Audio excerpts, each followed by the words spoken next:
I'm going to get started now. So first of all, big welcome to you all to this webinar on UK Reach, the second one that we've done today. And my computer's decided to freeze. Right. First of all, disclaimer. Have to put this in. The material in the presentation is for informational purposes only. It's been prepared by the Surface Engineering Association. We've taken care to ensure that the information is current and accurate, but it does not constitute legal advice, and we're not liable for any admissions or misunderstandings. Now, if you do require legally binding advice, then please contact the HSE directly. Put their telephone number, the Reach helpline number there, and a standard email for contacting UK Reach. Here's an overview of what I'm going to be covering today. First of all, a bit of background, then a brief overview of UK Reach, then look at the roles and responsibilities that you've got under UK Reach, because they may have changed from EU Reach. Then we're going to talk about grandfathering and what that means. Then we're going to go into a little bit of detail regarding the chromium trioxide authorization and what that means to downstream users. And then have a look at some actions that you're going to have to take, and then we'll go on to the question and answer session. Now, this came through today to me, actually. Anybody who's really interested in UK Reach, there's a masterclass on the 22nd of February being run by Chemical Watch. And if you look towards the bottom right-hand corner, you can see the cost for the online training, £320 if you want to join that. One of the guys who's presenting on that is a chap called Steve George, who was the Reach expert at Rolls-Royce Aero Engines. So that will be very informative if you want to pay £320. So a bit of background. The UK left the EU, transition period has ended. UK Reach applies from 1st of January 2021. There was no agreement between the UK and the EU on shared chemical regulations, and UK Reach and EU Reach could well differ in the future. You could have different substances being authorised at an EU level to a UK level. Now, there's no need for you to deal with the European Chemicals Agency unless you supply substances to the EU or you supply articles which contain substances of very high concern. This is your main point of information. It's the HSE's Reach website. This is where you need to go to get all of the current and bang up-to-date information. You can see that's the main page: registrations, authorizations, downstream user, import notifications, and specific things for relating to Northern Ireland. And if you want the full legal text of the UK Reach regulations, this is where you go to get that legal text. Now, a few years ago, there was some research carried out by the EU Commission, and it was looking at the pieces of legislation that had a big impact on small businesses. And they found that the most burdensome piece of legislation was Reach. Well, nothing's changed yet. I'm hoping that there may be some changes in the future. It's still complex, it's still bureaucratic, and it's still costly. And if you want to see the actual costs of authorization, registration, all the fees and charges. I'll put the link to the HSE website there, and you can go and have a look at all the fees and charges that apply to UK REACH. Now, UK REACH still has the same aspects as EU REACH. So there's a registration for substances. Substances are evaluated.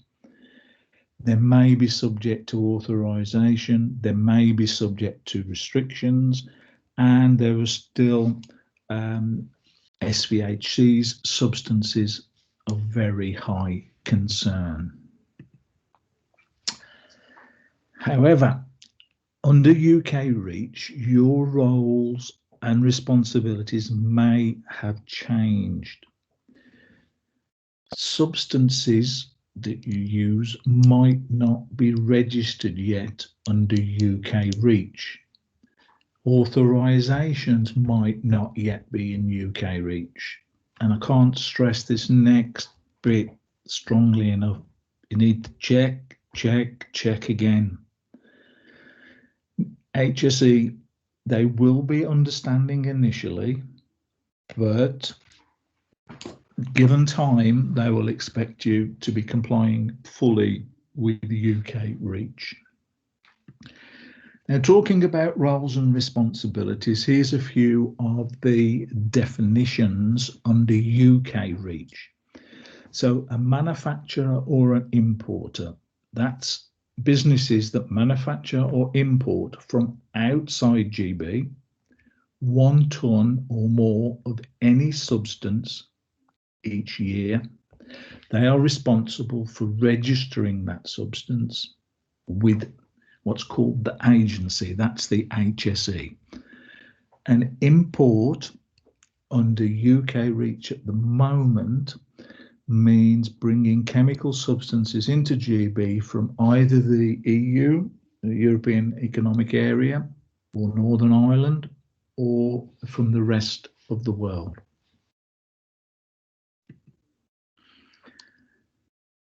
Now, importers, and this is under UK REACH, who were downstream users under EU REACH. So there's a change of role and responsibility. So GB downstream users, these are companies who before the end of the transition period imported chemicals from the EU or the European Economic Area and relied on an EU REACH registration held further up the supply chain. Well, they will now become importers under UK REACH. And they must ensure that the substances that they import are covered by a valid UK REACH registration. So significant change there from being a downstream user to being an importer. Now, downstream users, these are companies or individual workers who directly handle the chemical substance in the course of their business activities, and they're not manufacturers or importers of substances. 1 second, I think we've got a couple of people in the lobby. No. Okay, let's drop back to that.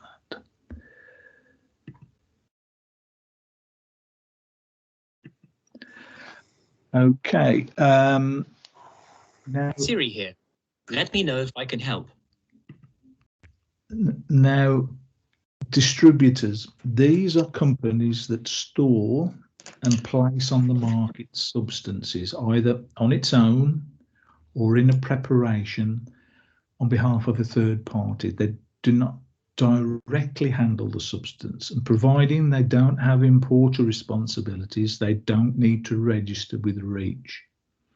But they do have an important responsibility to pass on information down the supply chain, particularly the material safety data sheets, and particularly the extended ones that we will be seeing coming through regarding the authorization.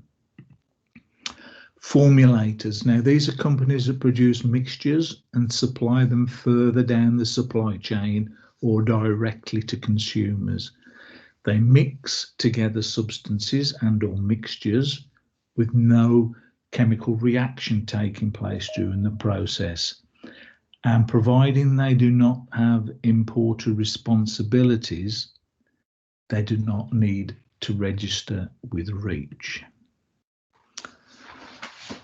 Now, there's also something called an only representative.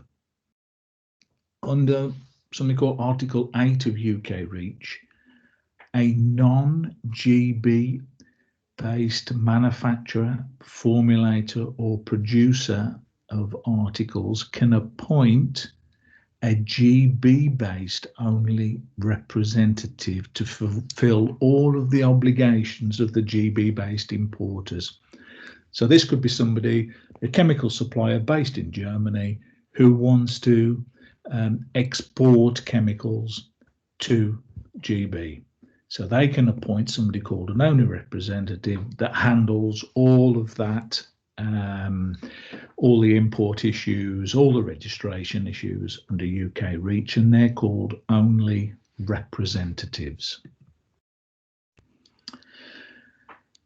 Now, something called grandfathering, you might have heard of this under UK REACH. Well, to help minimise the impacts of introducing UK REACH and provide business continuity, there are some transitional provisions that have been introduced.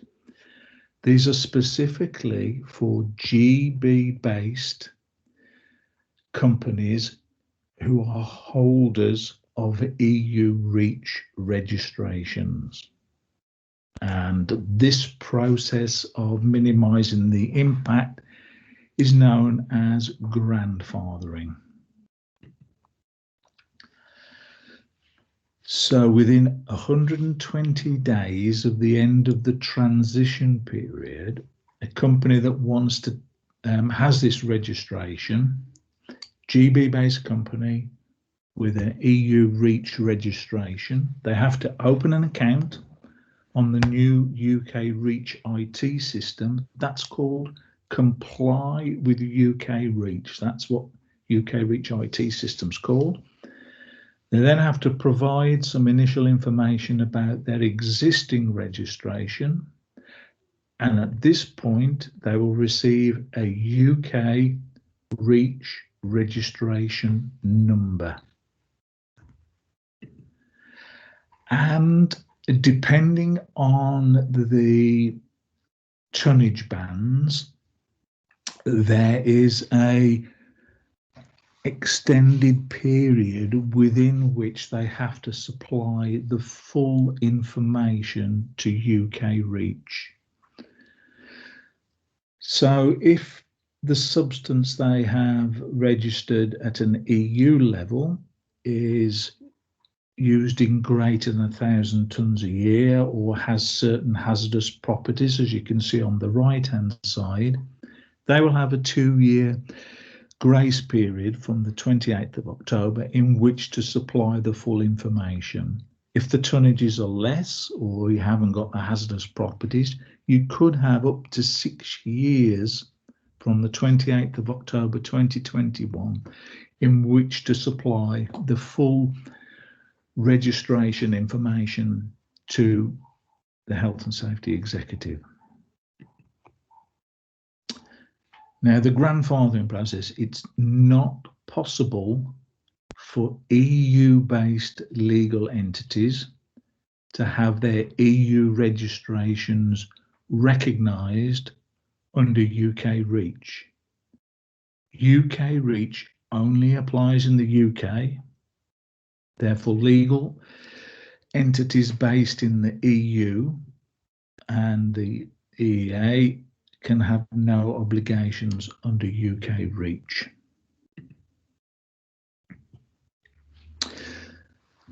Now, there's something called a downstream user, it's actually called downstream user import notification.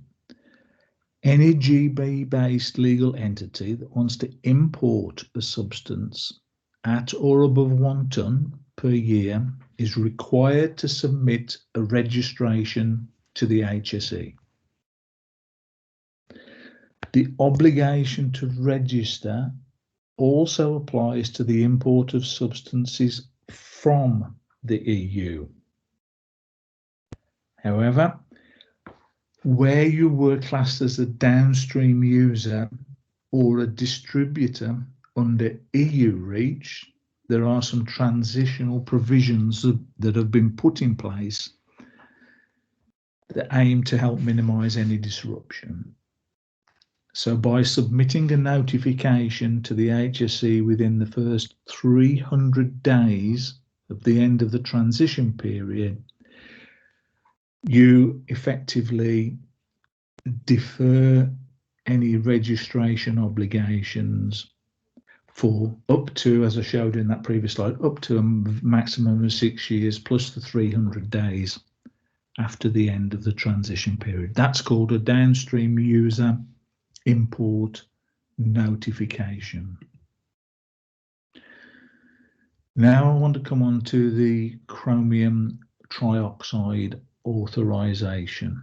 Now, this authorization was approved and listed in something called the EU Official Journal before the end of 2020. Only just, but it was. And so therefore this transfers into UK REACH. However, the authorization didn't include decorative chromium. Okay.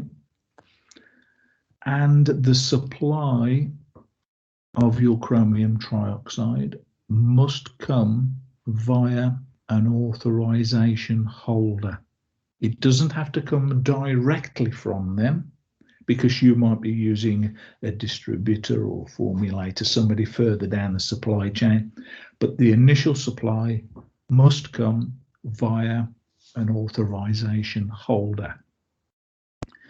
Now, full details of all the legal text, that's a heck of a link there. So if you can't find it from that link, just type into Google search Official Journal 2020 C44703 and it will come up with all of the legal bits of that authorization in the Official Journal. Now, another good website for finding out the details is Jones Day. Now, Jones Day were the legal company that handled all the legal bits of the application. And you can see on that, I've taken a screenshot of one of the pages there. There's information on webinars, the CTAC sub-webinar, you can see a bit further down there. There's information on the chromates, ammonium dichromate, potassium dichromate, sodium dichromates on there, strontium chromate. You can follow those links on that website and it will take you through to the full details of the authorization, what uses are covered by the authorization, and the authorization numbers. So I recommend you have a look at that. It's a very good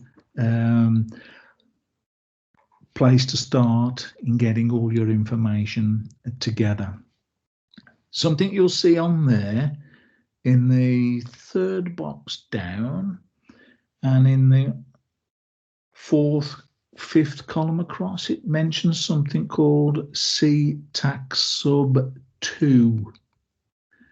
Now, CTAC Sub 2 is a new consortium that has started that will be looking at the reauthorization. So once this current authorization has run out, they are looking at the reauthorization of chromium trioxide, and I will come on to that in a minute.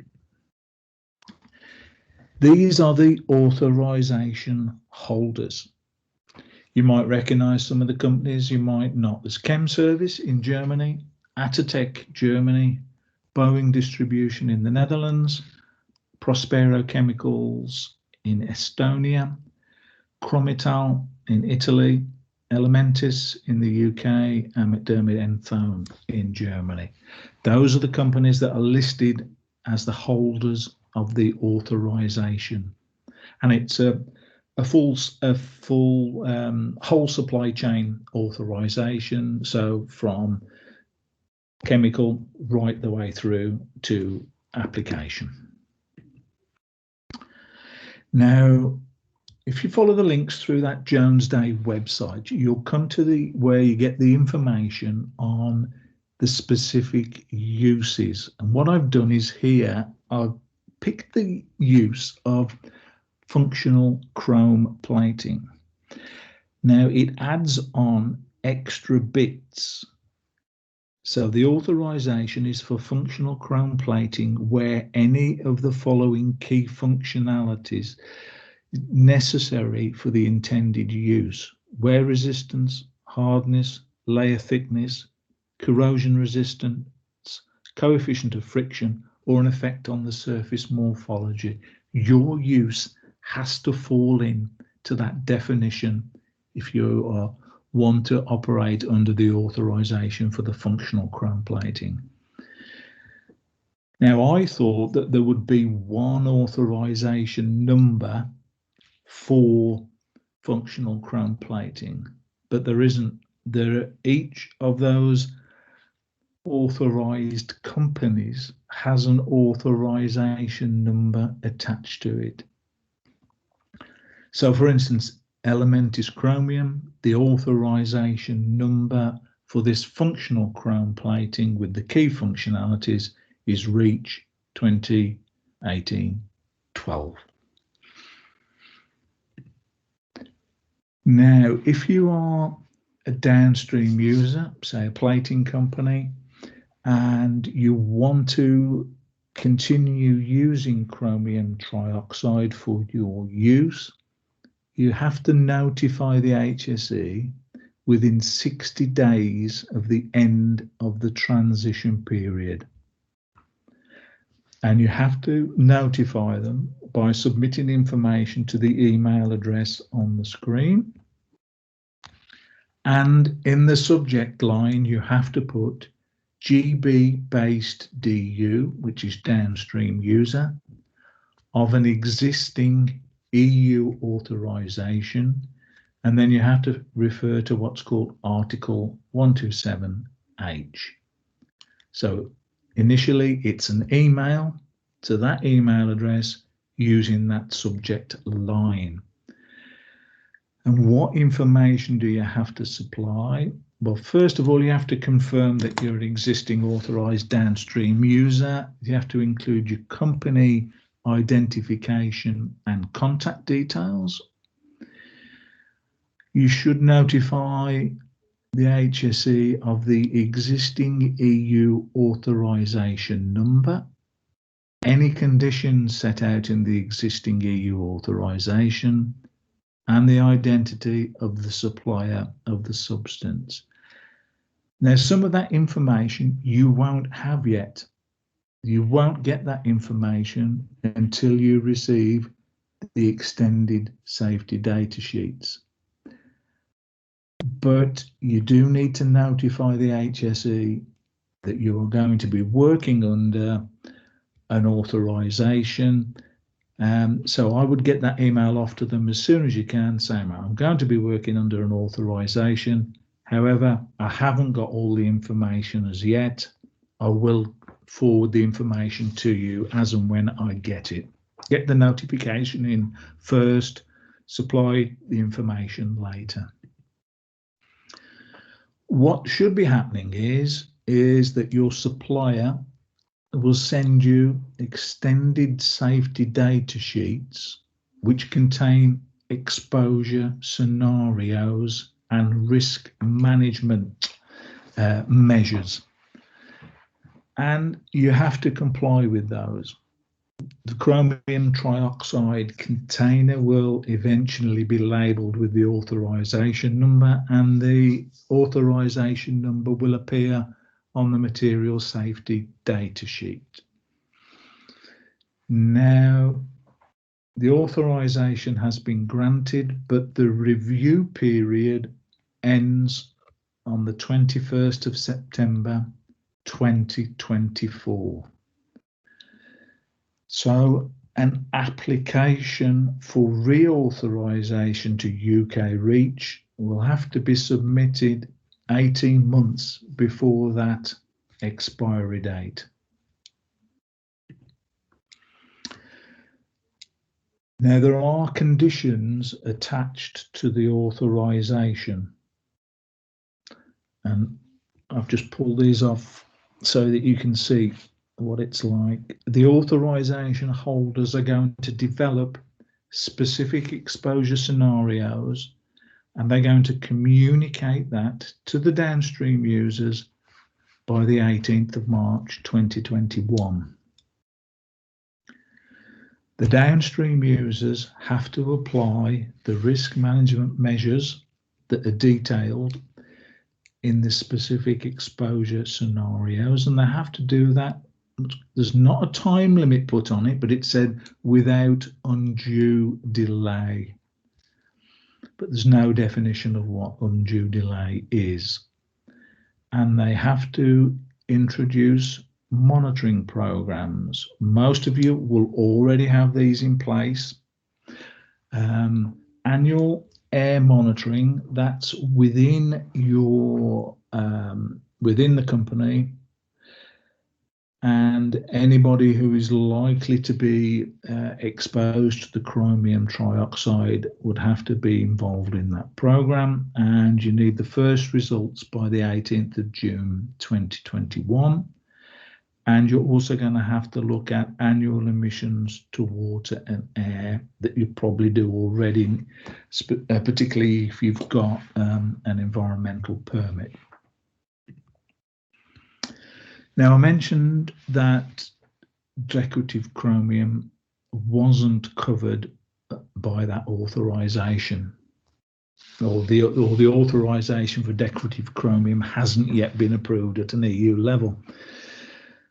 Now, what it says in UK REACH is that GB-based downstream users of applications for authorization without a decision at the end of the transition period, they will have to make a new application to the HSE to continue to use the substance. This also applies for those applications where there is RAC, that's the Risk Assessment Committee, and SEAC, the Socio-Economic Analysis Committee. Those are two of the key committees at a European level where they have put their opinions in. And obviously there are fees involved in that. Now, there are some transitional arrangements under something called Article 127GA of UK REACH, and that states that if the following three conditions are met, so the application for authorization was made to the European Chemicals Agency before the EU's latest application date. The latest application date was before the end of the transition period, and the sunset date is on or after the 29th of March 2017. Well, all of those three conditions are met for the application for authorization that covered decorative chromium. So the latest application date and the sunset date under UK REACH will be moved to 18 months after the end of the transition period. So that will allow GB applicants and GB downstream users to make an application to the HSE and continue to use the substance subject to authorization up until that extended date. So what that means, you can continue to use chromium trioxide for decorative chromium applications for 18 months after the end of the transition period, but during that 18 months, somebody has to apply for an application for authorization, whether that is the supplier of a chemical, individual company, group of companies, whatever. Somebody's got to apply for an authorization. If they don't apply for an authorization, then you will no longer be able to use chromium trioxide for decorative chromium applications after 18 months. So there is still confusion around the decorative chromium side of things. As I mentioned, the hard chromium or functional chromium authorization was granted but expires on the 21st of September 2024. So what happens then? I mentioned that CTAC sub 2. They are looking at applying for reauthorization, but they are undecided as to whether they will apply for the reauthorization under UK REACH. For the EU REACH reauthorization, they're asking companies to sign up by the end of March 2021 and to pay an initial fee of €15,000. There are other consortia that are looking at reapplication for authorization, and one that is focused on aerospace and defence is the ADCR, and I've put details of their website there. The ADCR have said that they will be applying for UK REACH reauthorization, but it is only for aerospace and defence applications. So that was my presentation, and now we've got plenty of time for questions and answers. And what we can do is, if you look towards the top of the screen, as I said, next to the hand symbol on the left hand side, there is a chat function. If people would like to start asking questions in there, I will do my very best to answer them now. If not, then what we can do, if I can't answer them, I will take the question away and I will get back to you. So if you want to start using that chat function at the top to ask any questions that you've got. And nobody got any questions at all? Wow, I am surprised. Okay, Michael's raised his hand. So Michael, can you unmute your microphone at all, Michael?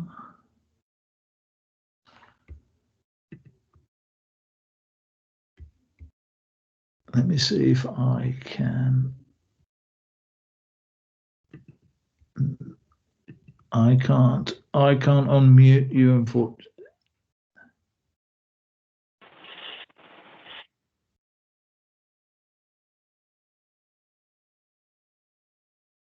Ian, can you unmute your microphone from your side? If you look towards the top of the screen, you'll see where you turn the camera on and the mute button there. Can you see if you can unmute your mic? Yeah, that's it. Okay, Ian, go on. Oh,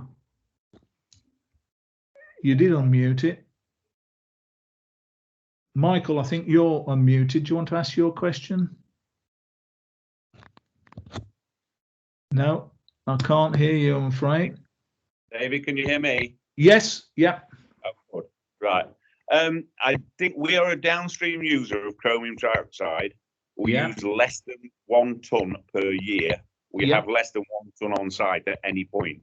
Yeah. I didn't see on any of those slides the lower tier, the 6-year tier, was 1 ton or more. Are we just beneath the radar? Those tonnage bands were for the importation, importing the substance. If you're using the substance, you still have to be covered by an authorization, and you still have to make an email registration with the HSE to say that you're working under that authorization.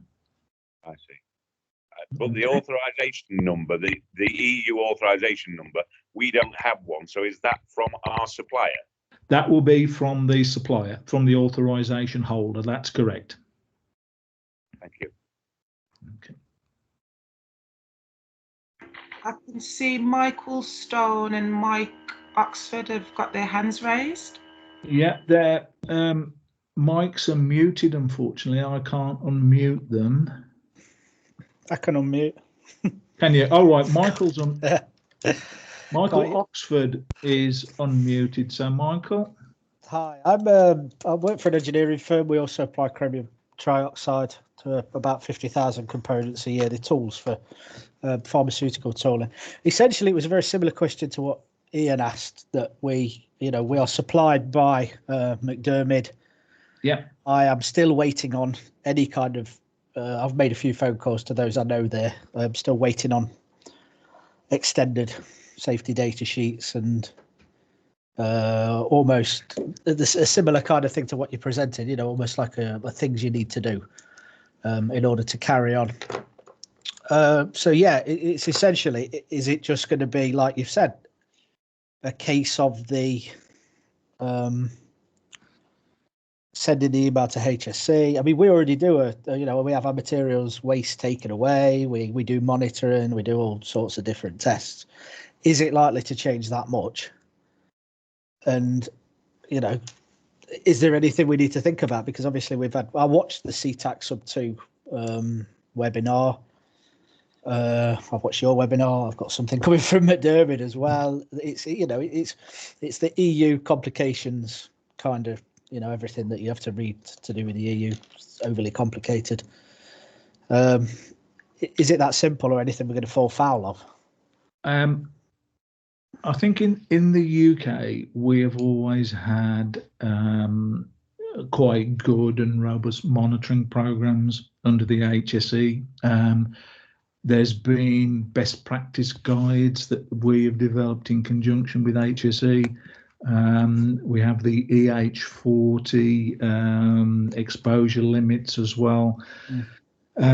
Did you take part in the HSE's biological monitoring program? No, not that I know of. No. Okay, because that enabled companies to gather a lot of very, very useful data. I think what I'm hearing is that the extended safety data sheets will contain a lot of risk management measures that will need to be implemented. I would think the majority of companies that are working under current best practice guidelines should already be meeting those requirements. There may well be some extra monitoring that you need to do initially to ensure that you've monitored all of the staff that could potentially be exposed to the chromium trioxide within the company. And provided you've done that and got some good baseline data that shows that the exposure is near to background levels, then I think you'll be in a good place. But okay, until you've seen the extended safety data sheets. Yes, it was just essentially, and I know I won't be alone in the thinking that, since January the 1st, and then there's lots of deadlines being thrown around, early June, end of March, and that kind of thing. And, it all seems it's coming thick and fast, and it's just, you don't want a phone call one day saying you're not allowed to chrome plate anymore. Because although we have different alternatives, it's still a very common coating that we use. Absolutely. So the first thing to do is to get that email notification off to the HSE saying that you will be working under an authorization, and explain, as of yet, you don't have all the full information to supply them. You can find out what authorization numbers are. They are available on EU websites and things, and some of the links I've provided today will give you that information, particularly the Jones Day website. Yeah. That covers all of the authorization numbers as well. Okay. Well, thank you very much. Okay, Michael Stone has still got his hand up and he's still on mute. So can you unmute him? Hi, Michael. We can't hear you, but I think you need to hover over your screen and hopefully you should either see a microphone icon. Or can you see a message icon, because you might need to chat instead. Where it says show conversation. Yeah, if you type in there, that may work better, and then we can pick your question up through there. And failing that, you could probably send it via email. I think that was agreement to sending it via email, I think. Okay.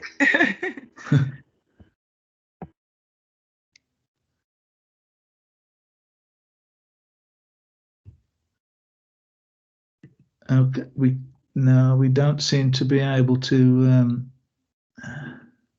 unmute Michael, unfortunately. Let me try something else in here.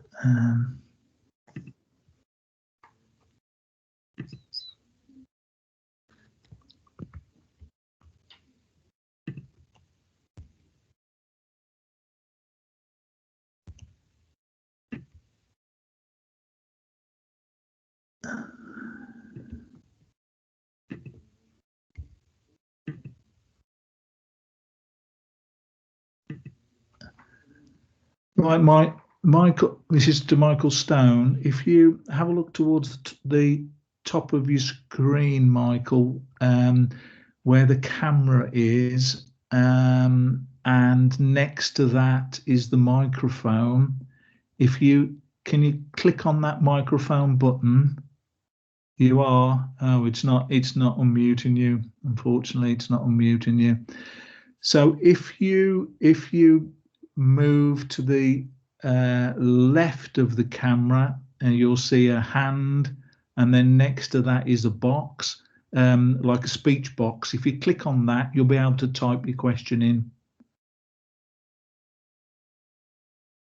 And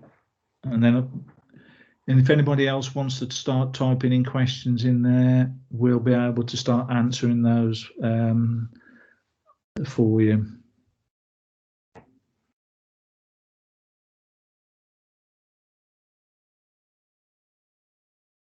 One of the things I will say, because there are quite a few of non-member companies on the call today, that we are actually a membership organisation, and it's thanks to our membership subscriptions that we can actually take part and produce things like this.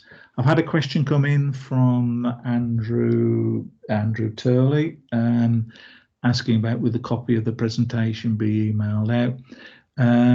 A copy will be made available to members, and I know that there are, as I said, there are non-members available. I can't really send copies of the presentation out to non-member companies, unfortunately.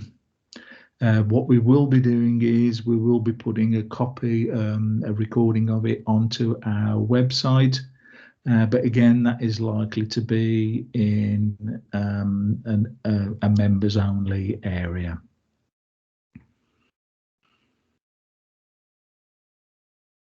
So has anybody else got any questions that they want to ask in the chat function?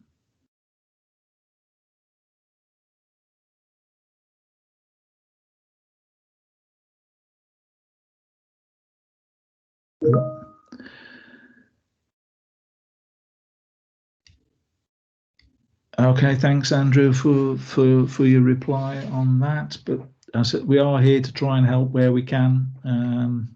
We try and help all companies, whether they're members or not. But obviously, we are restricted to the amount of help and information that we can give to non-member companies, particularly when it comes to presentations and things like that. But you've got my email address there if you do want to drop me a line with anything specific, and I will try and either help you out or point you in the right direction. Okay, have we got any further questions at all? So you all know what you need to do.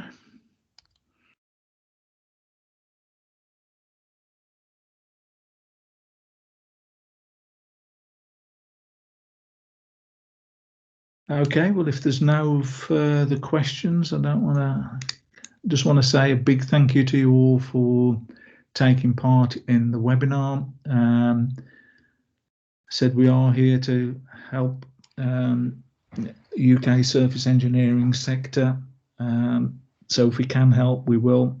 If we don't know the answer to specific questions, we will find the answers out for you.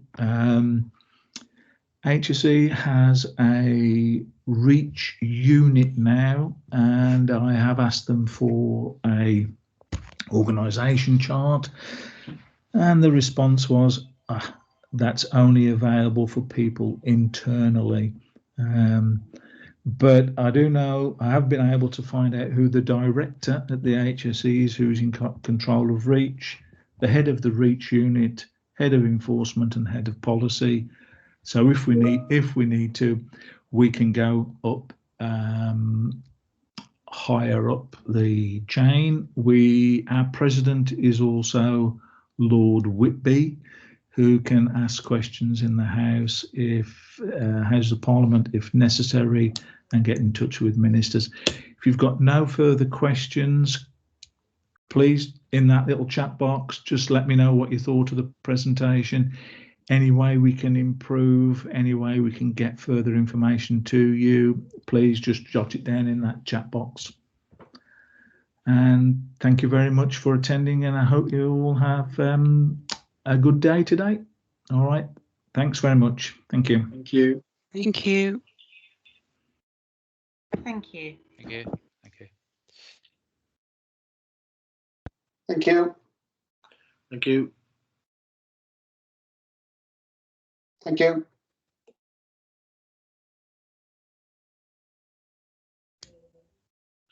I would make off that now, just put hands down.